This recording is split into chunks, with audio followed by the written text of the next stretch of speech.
So this is a Singer 201, and most of the Singer 201s that we see in the United States are the 201-2 variety, and they have what they call a potted motor, which is attached on the back of the machine, and it's kind of a round cover over it, and it makes this a gear-driven machine. They also have a light mounted on the front of the machine. This is a 201-3, which was had a side-mounted motor and is belt-driven. And I put it in a treadle base, and I'm using it that way. Because it was run by a motor, it had this hand wheel on it, this balance wheel, and it's smaller than the one I have on there now. But it has a bigger, this is the groove that the belt goes in, so that that's bigger size makes for less rotations as the treadle belt pulls it around. And so it makes it harder to do free motion quilting on a treadle when it has this larger size. So I changed it for one from a different machine, one of these spoked wheels.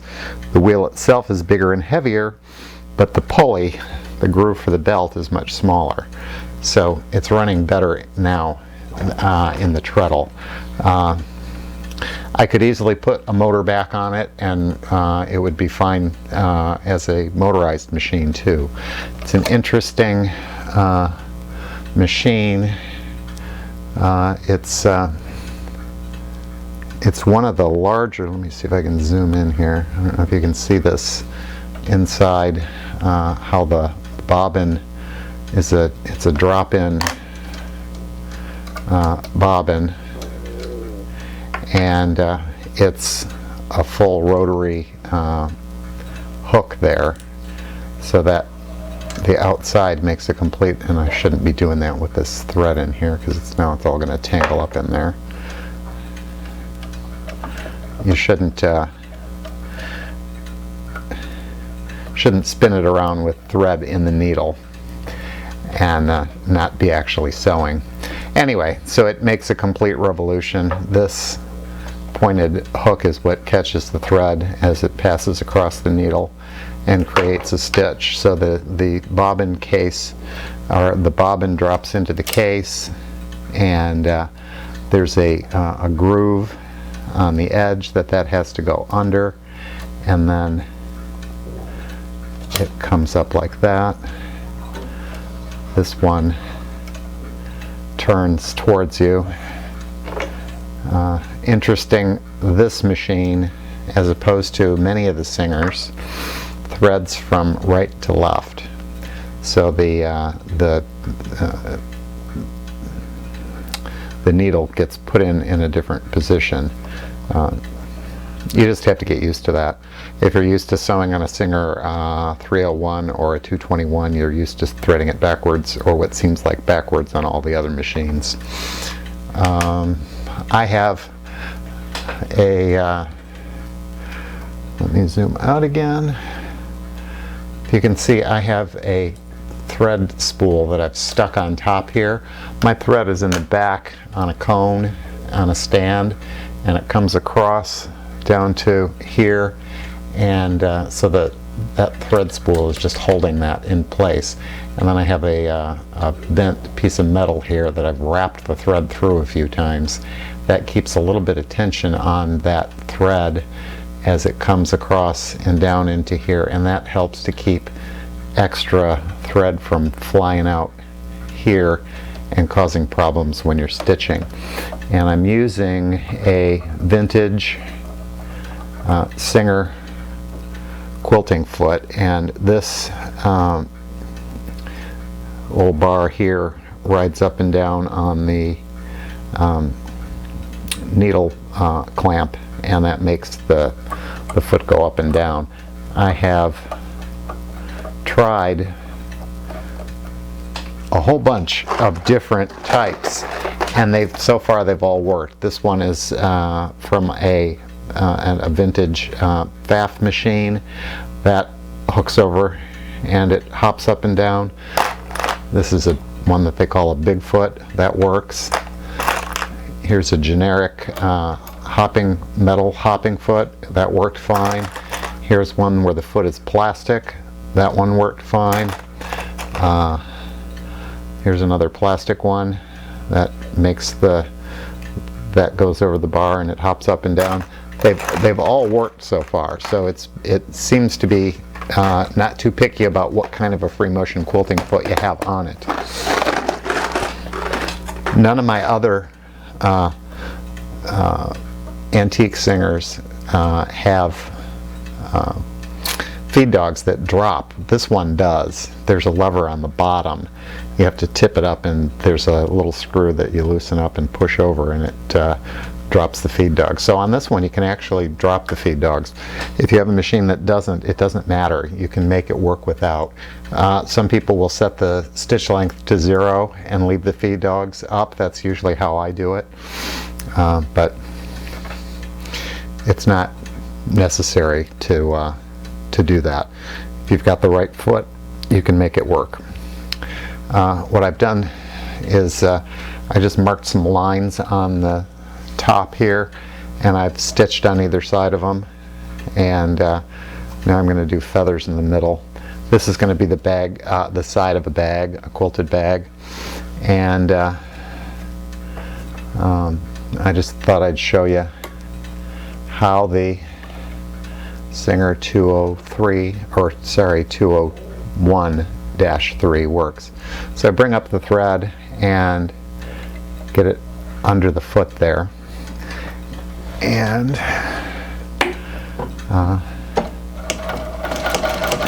it's a pretty quiet machine.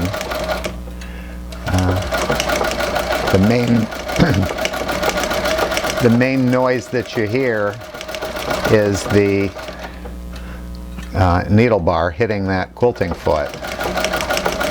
If I run it without, so I'm just making a sort of a meandering line that will become the center of this feather pattern.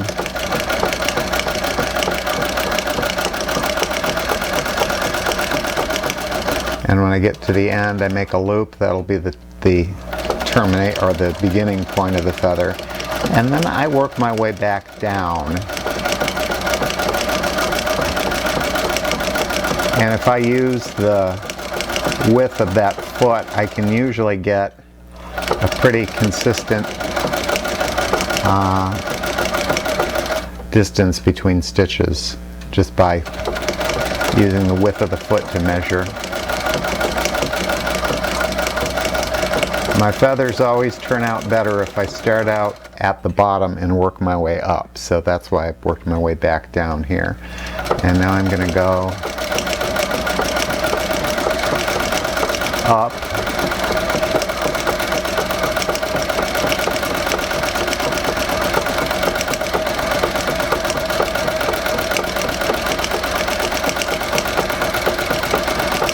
And for me, I get better results if I go pretty slow.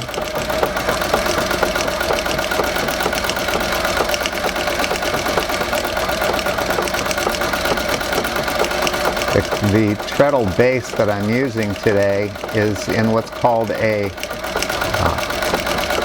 parlor cabinet, or a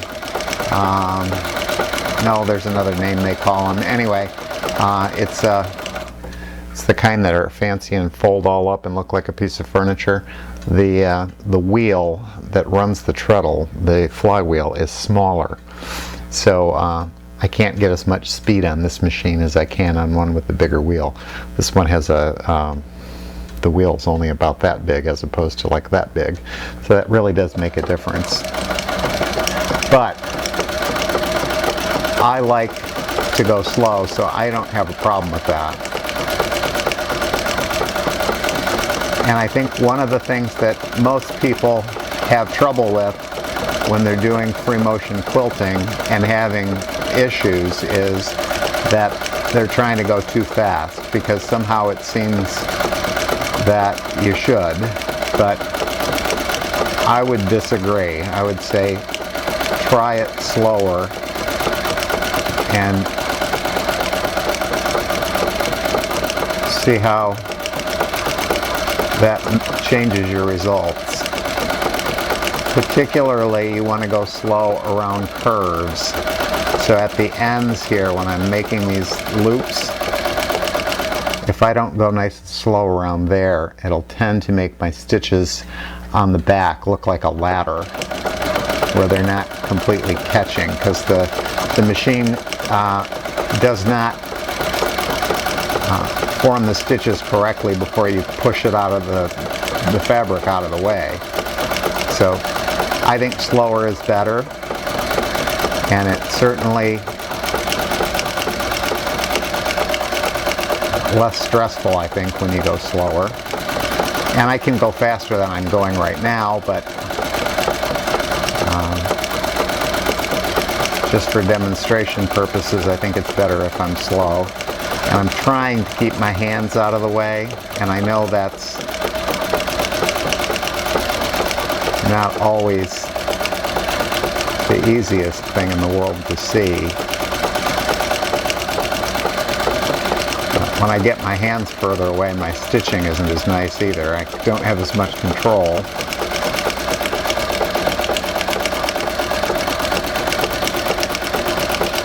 The fabric I'm using today is canvas,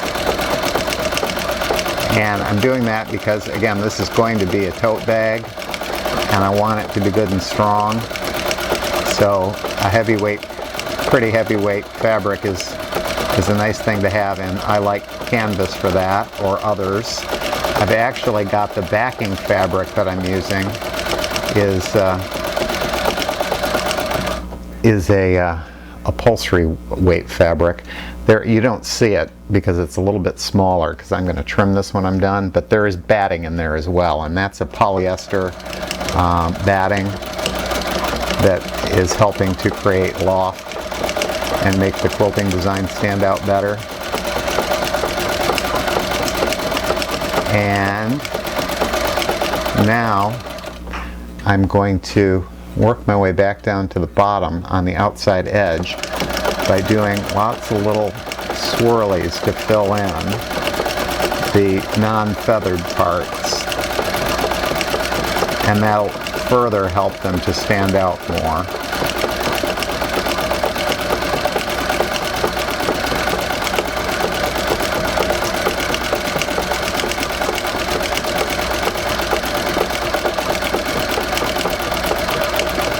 I was working on a great big quilt, 100 by 80, which is pretty big to do on a little domestic machine. And by the way, this is not a little machine. It's the biggest domestic that Singer made, but still only about 8.5 inches between the needle and the column. So anyway, so I was working on that, and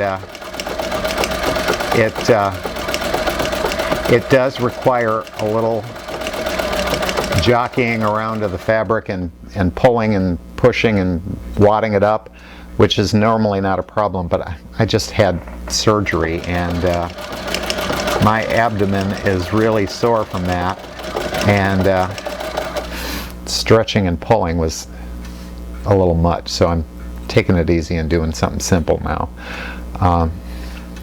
So I've got that side filled in, and I'll come back and do the feather parts on the other end.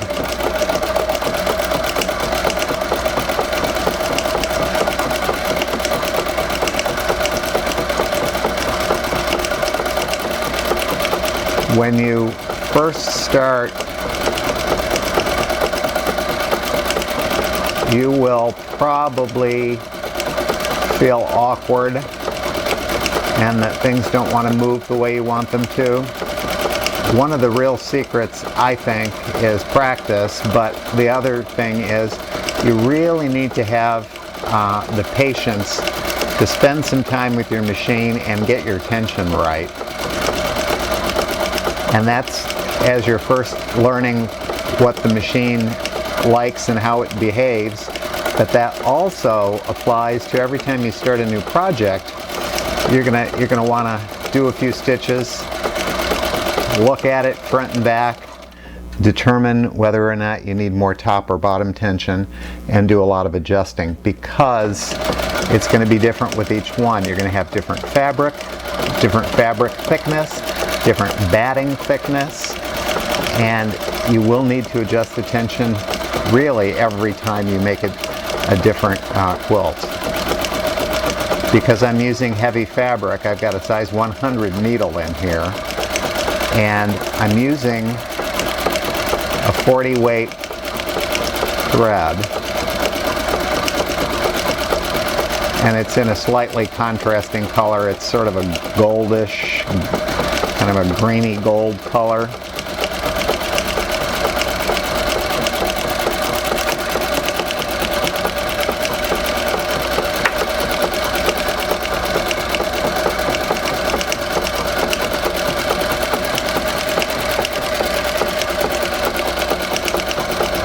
Many of my recent quilts I've done on my Singer 66 sewing machine, and this one behaves much the same, but I think a little better in that I don't find it skipping stitches when I sew backwards. And when I say backwards, what I mean is, like, for now I'm going to have to backtrack on this and go all the way back to the end. So this is really going backwards, because normally the machine would be pushing the fabric that way. But when I do it on this machine, it doesn't skip. On some of the others, you have to be really careful about that when you're hitting the part where you have to free motion in the backward direction. Some of the machines will have a tendency to skip, and the way that I found to alleviate that problem, if they are a skipper, is that I have to turn it, make the machine go faster. Not move the fabric faster, but just make the machine go faster. And that usually takes care of the skipping problem. But this one does not seem to have that trouble. So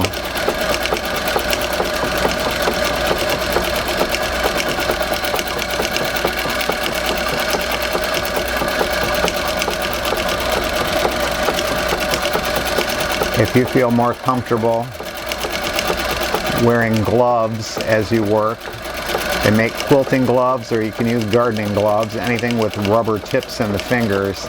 That helps you get a better grip on the fabric, and you can probably maybe be able to get it to push around more easily if you're not having any trouble gripping the fabric. But I don't use them anymore because I've gotten pretty good at doing it without, and they tend to bother me because my hands get hot. And those gloves are also thread magnets.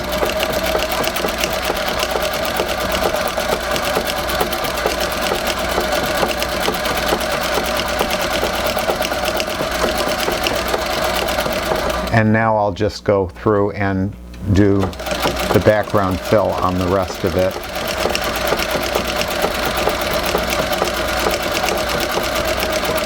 Now you may notice that I've always got a seam ripper in my hand, and that is simply because that's what I use to cut threads with. So it's easier for me to have it handy to cut thread. And every time I put one down, I lose it. So I've learned to sew with one in my hand. It's not a foolproof method, but I lose it less often this way.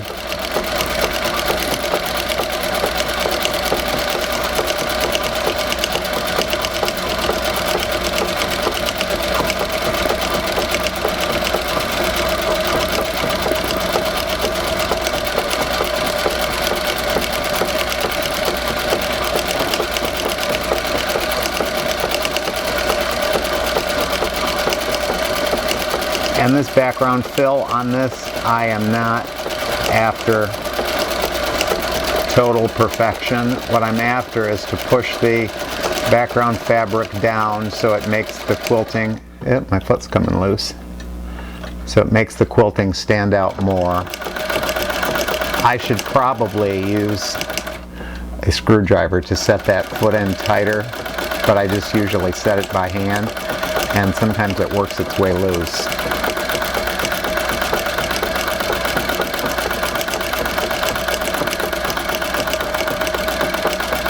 Anyway, I think you can get the idea of where I'm headed with that. Now, I'm also tinting it.